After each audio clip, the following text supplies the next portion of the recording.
একজন কালো সাহাবী, হাবশী সাহাবী, নবীজির একদম কালো, খুব কালো সাহাবী।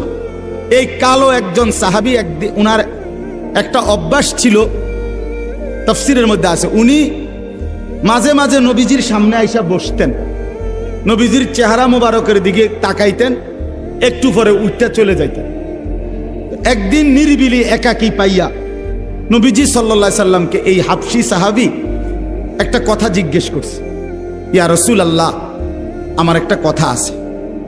বললে বলো।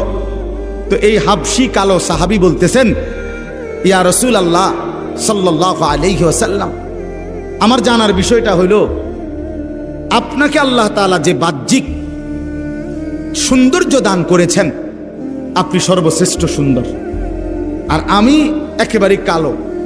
আপনার পবিত্র শ্রেষ্ঠ সৌন্দর্যের সামনে আমার কোনো তুলনাই হয় না, কারোই তুলনা হয় না, হয় কারো তুলনা। নবী সাল্লাল্লাহু আলাইহি সাল্লাম তার সৌন্দর্য কারোর সাথেই তুলনা হয় না, তিনি সমস্ত সৌন্দর্যের মধ্যে সর্বশ্রেষ্ঠ সুন্দর।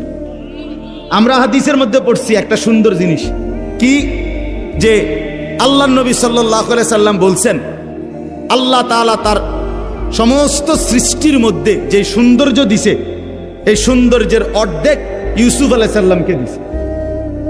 কাকে? আর বাকি অর্ধেক সারা সৃষ্টি জগৎকে দিছে। এই হলো অর্ধেক অর্ধেক। তাহলে এখন অর্ধেক সৌন্দর্য পাইল ইউসুফ নবী, বাকি অর্ধেক পাইল আল্লাহর এই সমস্ত মাখলুকাত। তো নবীজির সৌন্দর্য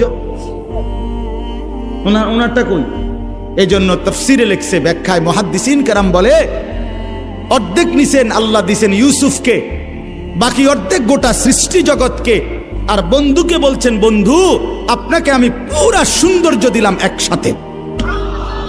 তু তনহা দান, ১৪ লক্ষ নবীর যত বৈশিষ্ট্য, সৌন্দর্য, সিফাত, আপনি বন্ধু একাই সব।